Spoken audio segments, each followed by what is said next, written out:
This episode is sponsored by the Freedom Builder System. For just $57 a month, you can get my custom BizBuilder AI, plus membership in the Freedom Builder community. Think of it as having me, your personal business coach and corporate escape Sherpa, right in your pocket 24/7. BizBuilder AI is your business building tool with 5 Sherpas in one powerful tool.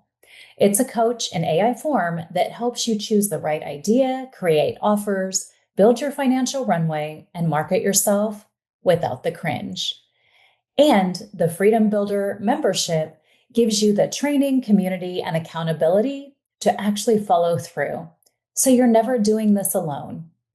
Think of it as clarity, tools, and support all in one for less than the cost of a dinner out and a fraction of what you'd spend on private coaching. Check the show notes for the link, and let's get into today's episode.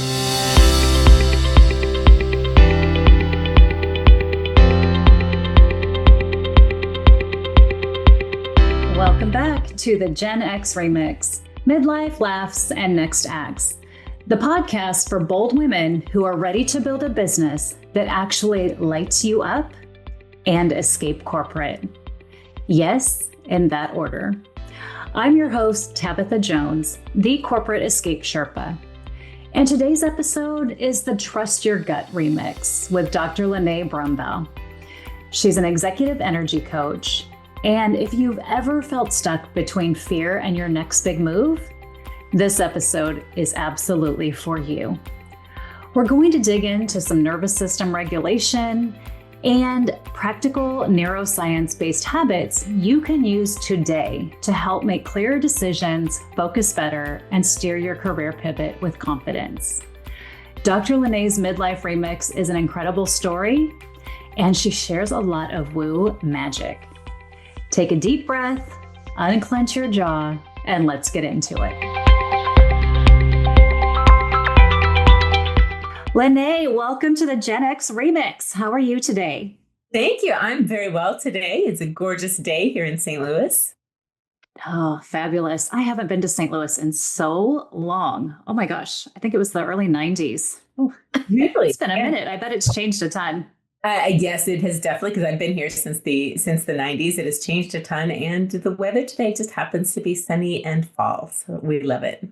Oh, fantastic. Well, I'm out here in the East Bay in California, outside of San Francisco, and we are really just hitting our summer stride. So it's nice high 80s today. Yesterday was about 100. I love the hot weather, so I'm hoping for it for about another month. Oh, we'll see. We're definitely ready to get rid of the heat because we have the humidity here as it is hot. So yeah, that's a whole different ballgame. All right. Well, let's hop in. I'd love for you to share with us a little bit about your remix story. Thank you. That is a huge question. I just realized that every time I think about that particular remix story, I go, oh, there are words to describe this experience. I know that there are words for it. I just have to find them every time. So I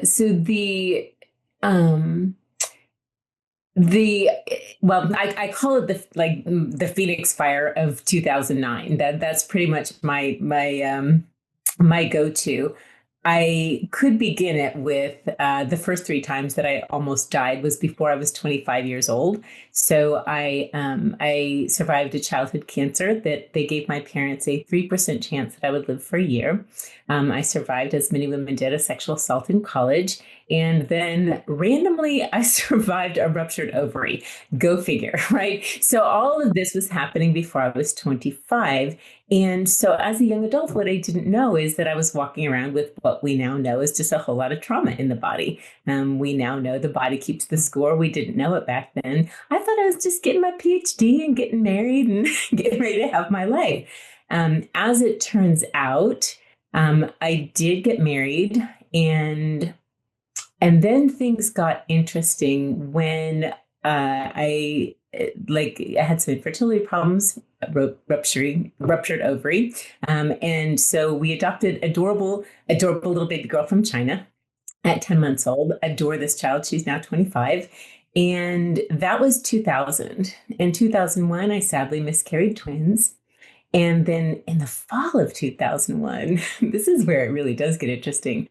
9/11 happened. And so in my young, loving heart and my naive brain, I thought, oh, okay. So I was all ready to have a challenging motherhood. I was going to have twins and then adorable little baby girl from China. And so I was going to have 3 in diapers. So now that 9/11 has happened, I need to do 2 things. 1, I need to save the world for world peace. And 2, I need to have a difficult motherhood. So I did. I adopted a little 8-year-old boy from Russia who had severe scoliosis and deformed arms. And as it turns out, he had had a lot of trauma as well. And that's how I discovered secondary trauma, because for the next 10 years, it was, challenge after challenge. He was definitely sort of wild child. So by 2009, when my former husband fell in love with a good friend of mine, I was already, buried the lead there. I was already stretched about as far as I could. And so when the affair happened, there was, I'm going to start crying. There was this beautiful experience that is totally anti-intuitive. It sounds so strange because my outer world had no structure anymore. Like there was no, it was all falling apart. Like the whole thing had broken. And I really truly had these experiences of not knowing who I was in this very deepest way. Like the old me literally didn't survive this. And so the classic sort of disillusion of the ego structure, that was what I experienced. And A, it's not fun.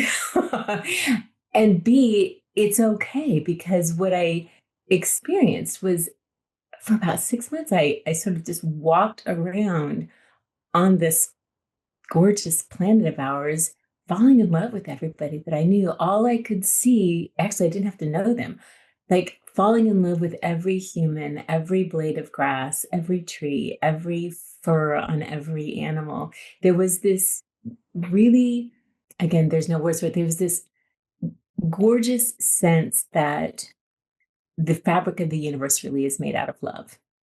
And all I could see was how beautiful everyone is. And I couldn't understand why we weren't all seeing that in each other all the time. I would just see people and go, oh, you're so beautiful, you're so precious, you're so wonderful. Why don't you know this? So Oh, yeah, so that was about a beautiful 6 months when my outer world was totally trash and my inner world was just beautiful. And I wanted to go on. Like I wanted to keep going with this. I was like, oh, please, please, I don't ever want to lose this. I always want to be able to be in this state. It's so gorgeous.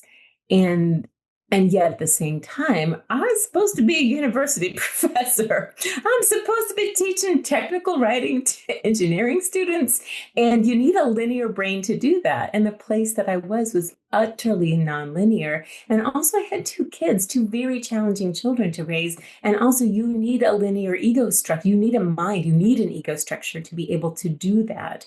And so, as much as I wanted to just like go around and sit on park benches and absorb love for a couple of years, I didn't have that luxury. I had to figure out how to come back onto this plane of reality, the plane where I had to be able to teach and figure things out and discipline my children and like be solid again.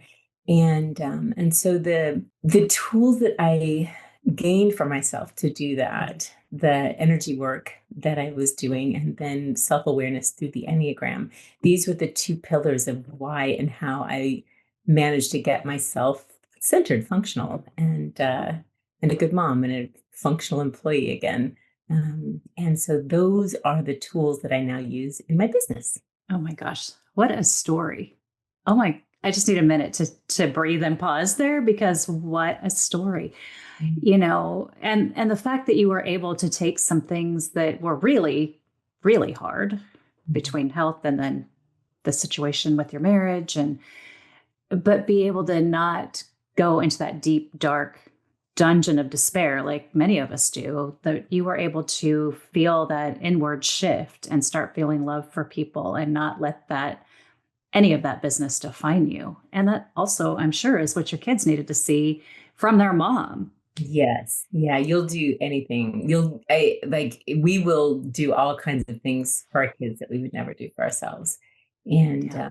absolutely. And I will, I heard you say that, like you were able to do that. And I can, when I hear that, I go, but it wasn't like it was anything that I tried to do. It was Yeah. literally like I was a container in which this thing was flowing through me. And I don't know why. I don't know why that happened to me in a way that was life affirming and why it happens to so many other people in ways that are devastating. And I don't take any credit for that. I guess that's what I want to know. Like, it's not like I did Yeah. anything right. And it's not like anybody else does anything wrong. It's not like I did anything wrong. It just sometimes apparently happens one way and sometimes Yeah. in different ways. Yeah. It's so interesting. And maybe sometimes too, it's that just that need to see love and to feel love and to be love, Mhm. because it feels like that is so dire in those types of times. I just can't, it's so interesting. I think back at different times where, I've been in a dark spot, and the thing that's always pulled me forward is my ability to see the positive and the good in things. And it sounds like that was a very similar experience for you. Oh my gosh, it's so powerful. And then you mentioned energy work, which I giggle because as a Gen Xer, that wasn't a thing when we were growing up. We just compartmentalized, stuffed that shit down. Like we never talked about it. It never affected us. It didn't define us. Fast forward, getting into, out of doing all the shoulds and what I was supposed to do and leaving corporate and starting my business, I started learning a lot about energy work and how helpful it is, and wish that I'd known about it sooner. Mhm. So I'd love for you to share kind of what your journey was moving into that energy workspace. Oh, thank you. Thank you. I get to talk about this. It's one of my favorite I things love it. about. Yes, you're right.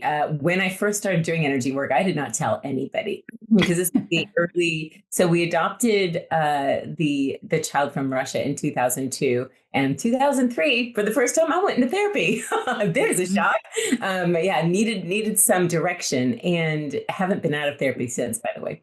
And my therapist just happened to have, like, she was this wonderful free spirit. She's passed now, but she did a lot of training in California and brought back Reiki and other energy techniques that really were quite woo back in 2003 and 4. Like, I didn't tell anybody. I'm a university professor, and I did not tell a soul that I was doing this weird stuff.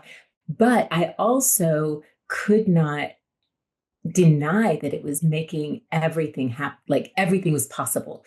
Things were shifting and changing so fast. And these were the things that felt like it could make me breathe again and feel like I was keeping my head above water and start to feel clarity and focus and non-suffering.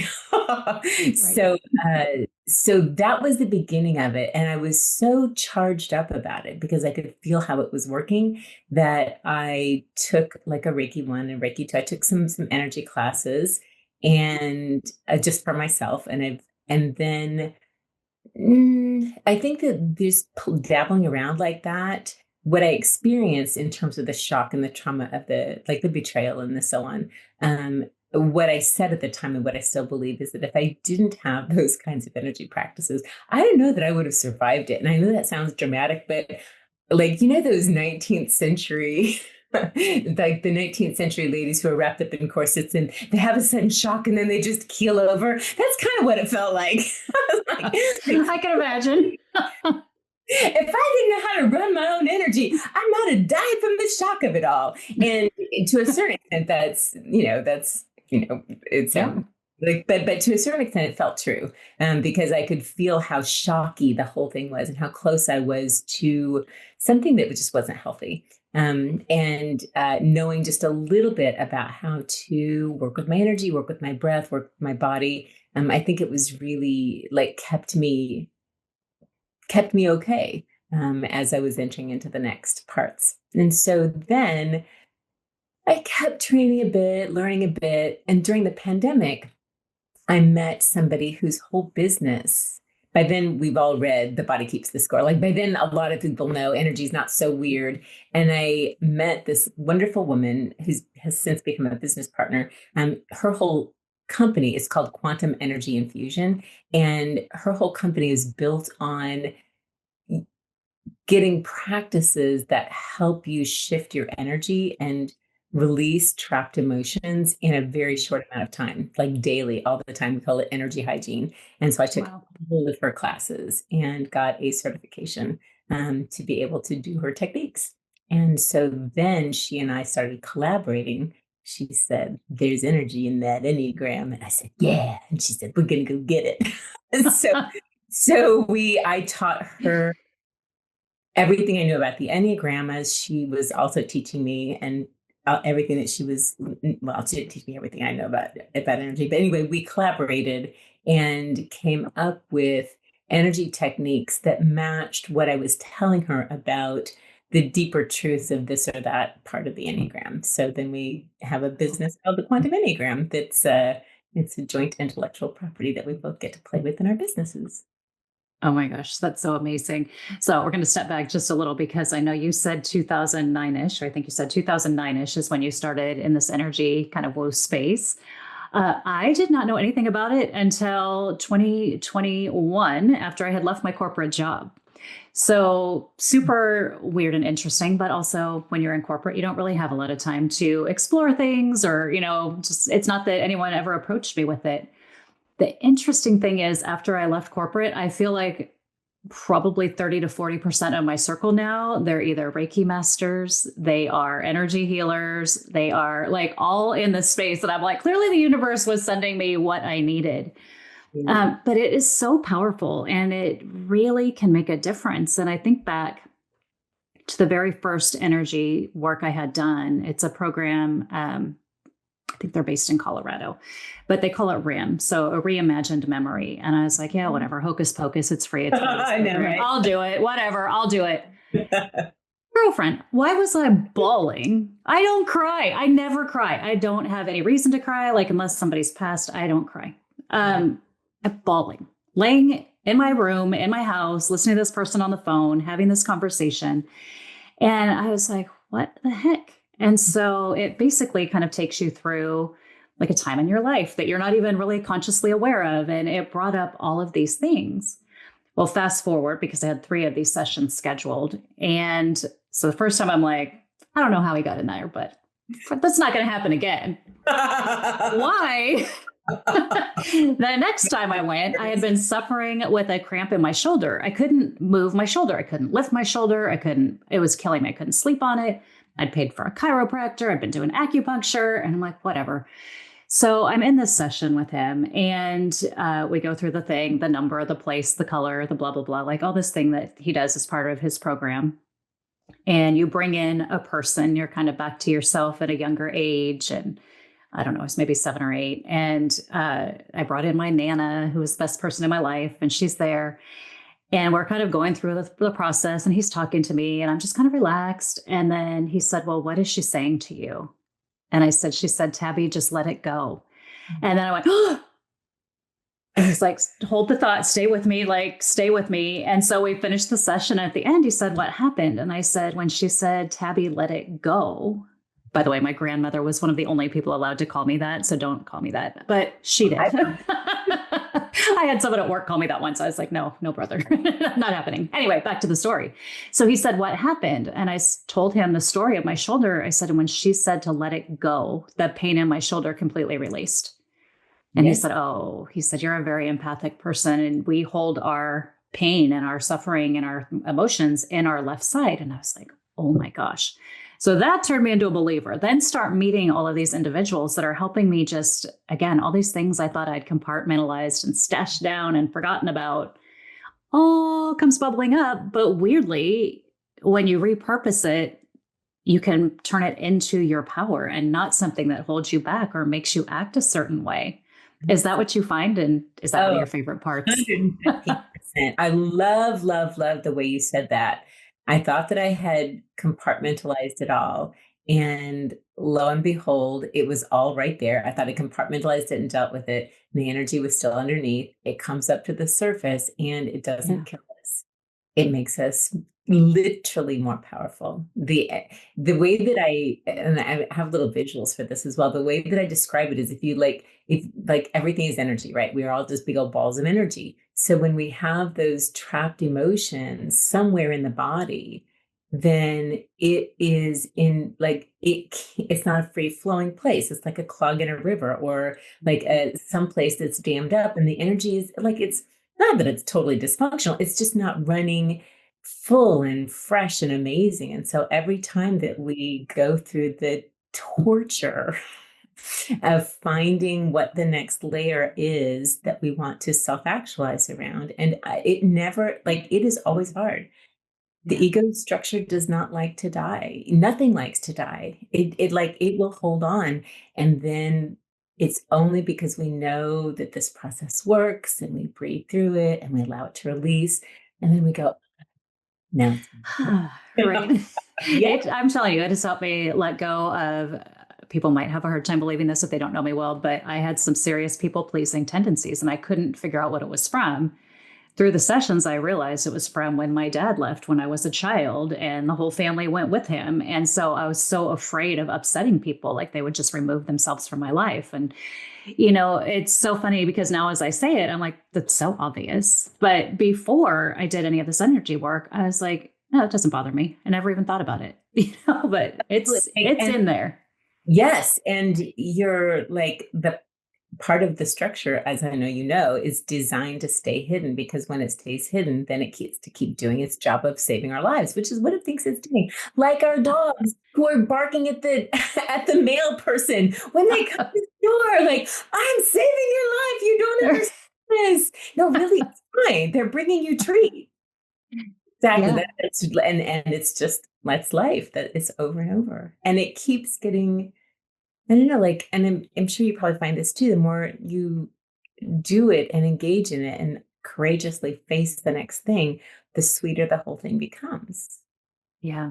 I find that when I am really stuck on something, I'm a person who coaches and teaches other people. Like when you're feeling stuck, the best thing you can do is take action. I don't care what that action is, just do something. Don't just sit in the funk, right? And so that is one of the things that now when I start feeling it, I'm like, why is this hard for me? What's going on? Oh, better give somebody a call. I'll call it Michelle, Nicole, or Cheryl. Like one of them is going to help me through this. So it's so good. So tell me a little bit about the people that you work with and kind of why they start working with you. Okay, thank you. So I actually work with people in 3 different ways. One, I have a certification program. So I teach people who are like you, empathic and professional, and often within an organization, or sometimes have already gotten some kind of a life coaching degree, like people who get that this stuff matters and that they have kind of a mission towards their own self-actualization and then towards helping others. So I have this certification program where I teach them to do what I do. I teach them all the energy stuff that I know. I teach them all of the Enneagram stuff that I know. They get to use my materials, use the techniques. And then I also help them develop it into whatever their mission is. So I'm in academics, so there's a capstone that they have to do, and that they need to do. And it really, it's very individual. So it's not like a franchise where they do a cookie cutter thing. I really help them to shape their and align their life purpose or whatever their next steps are with the tremendous learning that they're getting. And I'll do what I can also to help them get the first steps towards running it as a business if that's what they want. So that's like the pleasurable level of teaching the masters, like being able to facilitate true mastery, which I love. And then the other people that I serve are executive teams.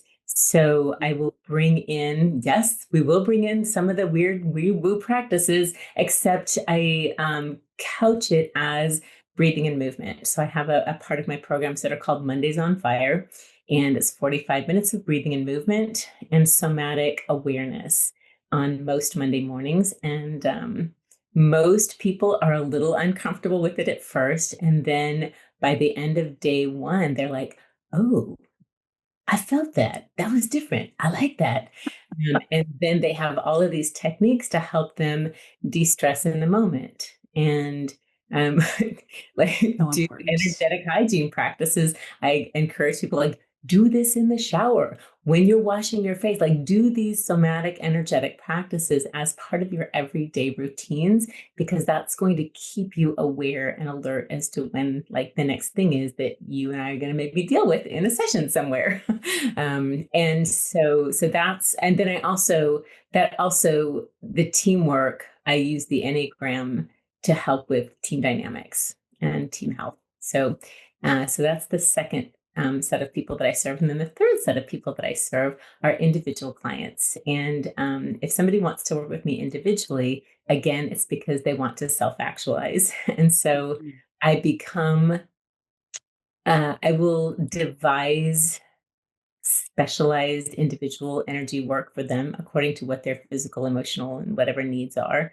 And then I also will bring in their Enneagram type, their Myers-Briggs, their Colby, their DISC, like whatever, like give me all of your assessments and we will discover. And of course, I use AI to help me understand this, but these are all systems that I've got in my brain anyway. So then I become your like highly personalized mirror for what it is. And so between that and then a couple of other things, then I just again become a channel for people to self-actualize. Yeah, so that's it. Those are my three. Those are my three peeps. That is so cool. I do think there's a lot of value in putting together all of those assessments. I think back to my corporate life. We did Myers-Briggs, we did DISC, we did Insights, which is one of my favorites, like all these different things. But if it all was put together and then paired with my Enneagram, that would have given me even more insight and data. So that's amazing. And then also you said AI, which is my absolute favorite thing. I just actually developed 2 custom AIs for people. So I'm kind of excited to launch those in the world. So AI just helps you move so much faster.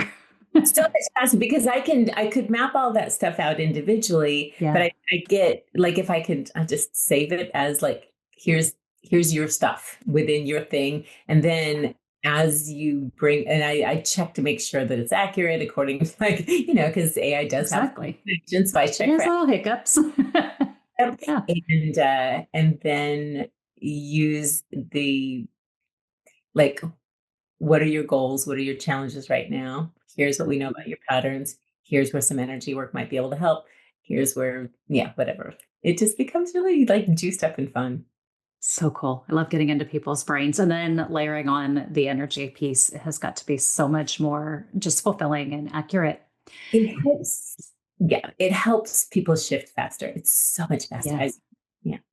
Once you understand, right? It's we don't really know and we don't ever pause. Again, coming from a busy corporate world, I know there wasn't time to really pause and think about, what's driving this? Why am I acting this way? Why do I feel this way? It's just put your stress on as a badge of honor and keep moving.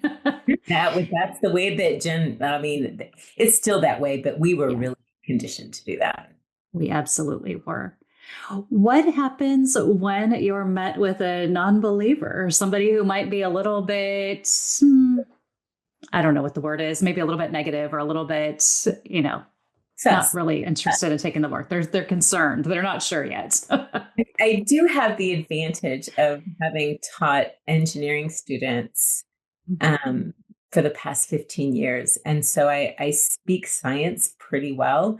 And so I begin with things like the body keeps a score. Like we know now, and I just say things like what we just said. I didn't know Yeah, when I started this stuff that there was a scientific basis for it. But my gosh, when the science came out to help us understand our experiences, I was totally on board. And then I also just say, you know, your experience is all that matters. Like right. try it. If it doesn't work, or you don't want to, and I have had those. Like I do not want to move. I do not want to breathe. Do not make me do that. And it's no problem. And I'll work with them in like more traditional coaching ways. And it works. Um, Yeah. I've got to imagine too, once they start to see the benefits or start to feel, I guess more feel, right? Feel the benefits, then that makes the mind open up a little bit more too. For most people, absolutely. Like, there is one person on a team that has no desire to do any of the energy work and very little desire to do any of the Enneagram work. However, the rest of the team does, and there's no pressure around it to make him, do whatever. So that's nice. And like the advantage is that the team's work is helping to facilitate this individual's growth and unfoldment anyway. And so I just trust that. I trust that individuals at some level know what is best for them, and nobody's going to let go of their defenses or their protections in one moment before it's ready to let go. Yeah, And absolutely. why would we want that? Makes sense. What is a client transformation story you can tell us so that our listeners can understand truly the power of doing this type of work? Well, let's see. So would you like team, individual, physical? Like there Your are favorite. You several could things. pick your favorite. So my favorite is probably my the very first team client that I got. This is a team of, let's see, was it 9? So there were 9 people on the executive leadership team, and they had gone through COVID and sadly had lost their CEO to COVID during COVID, right? And so there was a new CEO who everybody loved, and he wanted the leadership team to become supported and up leveled. And he understood the value of transformational leadership. So there was buy-in from him all the way around. And so I worked with this team for a year, and they were so suspicious. Oh my gosh.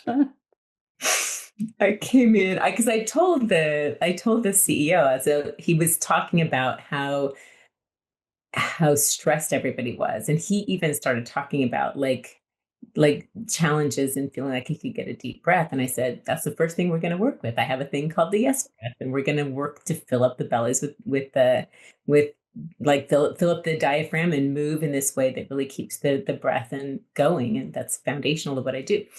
And so I showed it to him like the night before the onboarding, and he was like, oh yeah, that helps. And then he said, he said, 2 of the people on the team came up to me and said, is she going to make us meditate? And so, Ah. like, well, I'm glad you got buy-in. So when I did the onboarding, that gave me good information, right? So I did the onboarding, and I just kept the breath, like, see if you can feel the breath at the top of the breath cycle, like super sense specific. And pretty soon I taught them to do the yes breath, and they loved it. Oh my gosh, they were so like, yes, I can breathe. This feels really good. I have been really stressed. And then I, I just like, okay, let's see where this goes.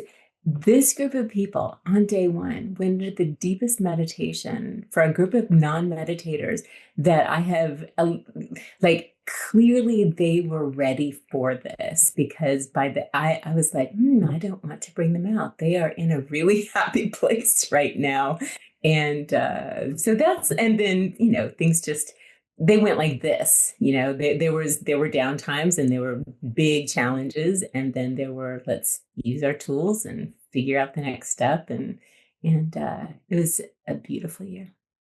That is so amazing. I think back to the times when I was leading teams and how many times that would have been very valuable, during those crazy projects or when things were going down in the middle of the night. And, it just, now that I know about it, I wish I had known that so I could have brought it in. What you're doing is such a gift for the employees of those companies, just to feel that they're cared for, but to Mhm. get all of those tools and techniques from you that just last a lifetime. I mean, it's so powerful. And I have a mission to normalize this. I use these stuff in my classroom. And now that I'm like, okay, students, I do this with my CEOs, just so you know, let's do some weird stuff here in the classroom. And they'll do it because I'm the teacher, and because I say, oh yeah, this actually is stuff that is cutting edge, and then they like it. And on my in my evaluations and in the final papers, the comments are always around, oh my gosh, this was so helpful. This really helped. Like, these were the things that they remember way more than, Yeah. you know, this or that model leadership. Yeah. Exactly. Oh, wow. This is such a great conversation. I think we could talk about this all day because I also completely geek out on the woo now because I think it's just so cool. And it just Yeah. knowing the impact it's had on my life, hearing the impact that you're having on the lives of other people, the impact that this work has had on you. It's so just inspiring to me to Thank hear it and get to kind of feel it and live in it a little bit. If you. My if we heart have a is oh, so go ahead. big. I really appreciate that. Oh, gosh. Again, some of our listeners, I'm sure they're in corporate jobs still and they're in spaces where they don't get to slow down, maybe some busy moms and such that just don't get that time to really think about what would make them feel better or how they can manage the stress they're going through. Do you have a quick tip that you can share so that somebody who maybe today is listening thinking, oh, I feel so overwhelmed, I'm not sure I know about this woo stuff. Is there Yes. something quick that they can do just to start feeling a little bit of relief and shift? Yeah. So noticing the breath is always helpful and a good thing to do. So that would be like the normal thing to do. Just notice your breath and see how it relaxes the body. If you just notice it, you don't have to do anything weird or woo. You don't have to do anything. Literally noticing the breath changes our experience. So that would be the easiest, most actionable point. And then if you want like a tip for me, if you want something like that's a little bit more weird or woo, We like weird and woo. little weird and woo, um, you might try tapping. So EFT tapping, a lot of people have heard of that. If you want to tap just one point, EFT tapping is basically it stimulates certain acupressure points in the body so that it relaxes the fight flight and then like creative real solutions can come up from there, and it's just also de-stressing. So if you go like right underneath the collarbone, there's a little sensitive area right under like right, yeah, if you press, it's probably sensitive, so you can rub that or tap it while you're breathing, and that's going to help you do a reset. That's like the key um tapping place that like starts all the other acupressure points moving. So there you go. One normal and one Nice. a bit weird. Thank you. Those are both great. And I encourage our listeners to try the tapping. Tapping is so simple. You can do it literally. We just did it sitting at our desks. You can do it in the shower, wherever you want. Can make it weirder. I'm just kidding.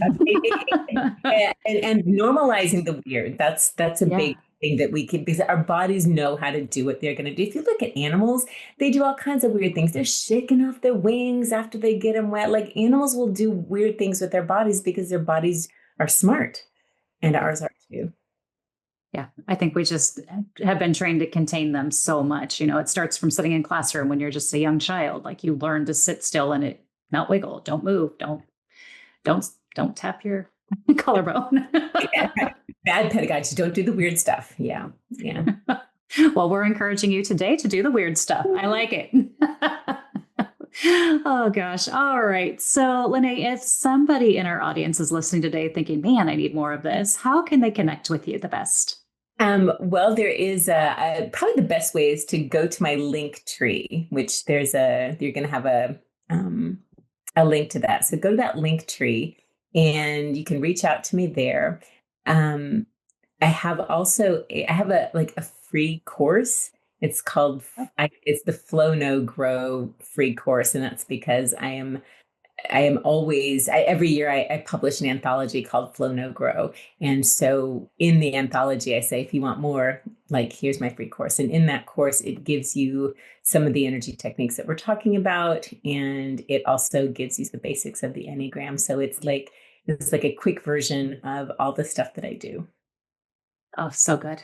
All right. Well, definitely make sure that we have that information in our show notes so our guests can pop over and grab it. What a great gift. Thank you. Uh, So, before we end, do you have any parting words of wisdom or advice for our listeners? Yes, I do actually. My favorite quotation from Eckhart Tolle, and I'll give that to you in just a moment. And I like it so much that it is the epigram for my upcoming, like my next Flow No Grow book.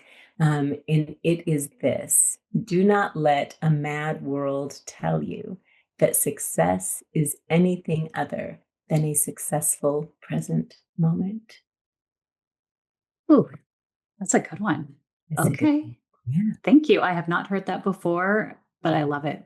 We talk a lot here about redefining success because I know for my clients who are in corporate, success often looks like a title, a paycheck, climbing and doing all the things. Once you're out there, success looks a little different. And that was an amazing quote that aligns so well. Thank you. And since it aligns so well, and thank you for letting me know, especially because I'm thinking about your readers, if they are interested in telling a bit of their story and want to be a published author, all of that stuff is on the link tree as well. And again, this book has that as the book is called, it's the Flow No Go series, but the title is Shaking on the Inside: Stories of Sacred Success from Leaders and Executive Coaches. So it really is about, What? exactly, I know. Yeah, So good. it's the juice behind everybody's, like that quotation by Eckhart Tolle, like we all know that success is not just on the outside. We all know that it's an inner job. And what are the stories about when you knew that for real? That's what this anthology is about. Oh my gosh, I can't wait to read it. So we definitely will stay in touch so I know when I can get my copy. Listeners, please be sure to check the show notes and grab some of this goodness from Lynnea. And we look forward to hopefully having you back next year. This was so great. Thank you. Tabatha, a pleasure, and love your listeners. Bye-bye. How good was that? A big thanks to Dr. Nne Brambell for showing us how nervous system regulation and somatic tools equal real world clarity when you're building your next act. Want to learn more from Lynnea? Head to her link tree in the show notes and grab her free Flow, No, Grow mini course. You'll get the foundational energy techniques plus an Enneagram primer to keep the momentum going. If today's conversation lit a fire under you, make sure you're also equipped with my Corporate Escape Starter Kit, your step-by-step roadmap to build before you bounce. It's also linked in the show notes. If you love this episode, be sure to follow the Gen X Remix and hit the 5 stars. Your review helps more midlife women find us. Share us with a friend who needs a nudge. Or feel free to reach out to me on all of the socials and share your biggest aha. Remember, ladies and gents, progress over perfection wins every time. Trust your gut, take the next step, and let's build your bold next act. We'll see you next time on the Gen X Remix.